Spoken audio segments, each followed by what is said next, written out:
কিছু কিছু কথা শুনেছেন। আমি তমগ্ন সহ যারা এই কর্মসূচি সফল করার জন্য সহযোগিতা করেছেন প্রত্যেককে ধন্যবাদ জানাবো। এরা 3 তারিখে যখন এই কর্মসূচি 12 জন সহনাগরিকের বিদেয়ী আত্মাকে শ্রদ্ধা জানিয়ে তাদের শোক জ্ঞাপন করে কলকাতার অপদার্থ মেয়র, যিনি 50% পশ্চিমবঙ্গবাসীকে উর্দুতে কথা বলাতে চান, যিনি প্রকাশ্যে নিজ ধর্মে যারা আস্থা রাখে উনার ধর্মে তাদেরকে সৌভাগ্যশীল, আর ওনার ধর্মে যারা বিশ্বাস করে না তাদেরকে দুর্ভাগ্যশীল বলেন।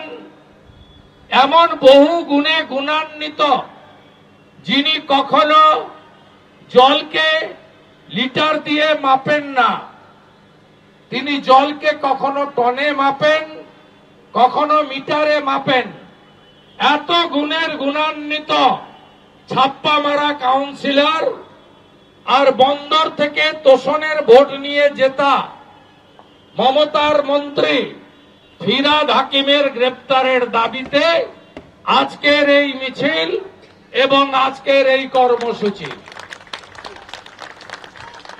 আপনারা সবাই জানেন আইএমডির পক্ষ থেকে প্রপারলি পশ্চিমবঙ্গ সরকার তার সমস্ত উইংসকে লিখিতভাবে জানিয়েছিল যে কলকাতাতে অরেঞ্জ ওয়ার্নিং অর্থাৎ রেড ওয়ার্নিং এর আগে যে ওয়ার্নিং, তাই কলকাতা পুলিশ, এসডিআরএফ, বিপর্যয় মোকাবিলা টিম, কর্পোরেশন এবং রাজ্য সরকারকে অ্যালার্ট করার পরেও খালা মমতার নেতৃত্বে চাচা হাকিম, সাথে আরেকটা গুন্ডা গোপ পাকানো মনোজ বার্মা সারাদিন চটি চাটেন আর এখন খালা মমতার পাশে রেড রোডে বসে আছেন। এই মুহূর্তে তারা ঘুমাচ্ছিলেন, কলকাতাকে ভাসিয়ে দিলেন। কলকাতা নাকি লন্ডন হওয়ার কথা, লন্ডন তো হয়ে গেছে, সাথে সাথে ভ্যানিসে বানিয়ে দিলেন। কলকাতা ভ্যানিসে পরিণত হয়ে গেল। 99 ভাগ নালা নাকি খুলে দিয়েছেন কে? খালা মমতা, যিনি নিজে কালীঘাটের নালাকে বুঝিয়ে সামনে টালাই আর পিছনে প্রাসাদ বানিয়ে বসে আছেন। তিনি নাকি 99% নিকাশি খনন করে দিয়েছেন। রজতদা আছেন, লন্ডনে গেছিল, অভয় নিয়ে প্রশ্ন করে এমন নাকাচি চুবানি খাই পিয়েছে ডাক্তার রজতদা, তিনিও আজকে বাড়িতে বসে নেই। তিনি চেয়ার দেওয়া যায়নি, দাঁড়িয়ে আছেন। তিনি বলছেন এইরকম একটা মিছিল হরিশ চ্যাটার্জি আর হরিশ মুখার্জিতে কবে হবে? আমি পুষ্প বৃষ্টি করব, আমি দাঁড়িয়ে থাকবো ওখানে। আজকে গোটা মানুষ এই মমতার হাত থেকে মুক্তি চায়, মুক্তি চাইছে। আর নির্লজ্জ দুর্গা মাকে অপমান করলে, শক্তিকে আঘাত করলে, মায়ের শক্তি সবচেয়ে বড়। মা দেখিয়ে দিয়েছেন আমরা সংস্কার মানি, আমরা মাকে মানি। গতকাল একটা বিসর্জন হয়েছে যেখানে অপারেশন সিঁদুর, একদিকে সনাতনের আধ্যাত্মিকতা, অন্যদিকে জাতীয়তাবাদ, দুটো মিলেমিশে একাকার হয়ে গেছিল সন্তোষ মিত্র স্কয়ারে। সেখানে আপনি আমাকে ভারত সরকারের রাষ্ট্রমন্ত্রী ডক্টর সুকান্ত মজুমদারকে, রাজ্যসভার সাংসদ, বিজেপির জনপ্রিয় রাজ্য সভাপতি শ্রমিক ভট্টাচার্য, তাপস দাদের দেখলেন। কি দেখলেন? মা যাচ্ছে আগে, সন্তানরা যাচ্ছে পিছনে। আর এখন রেড রোডে এখন চলছে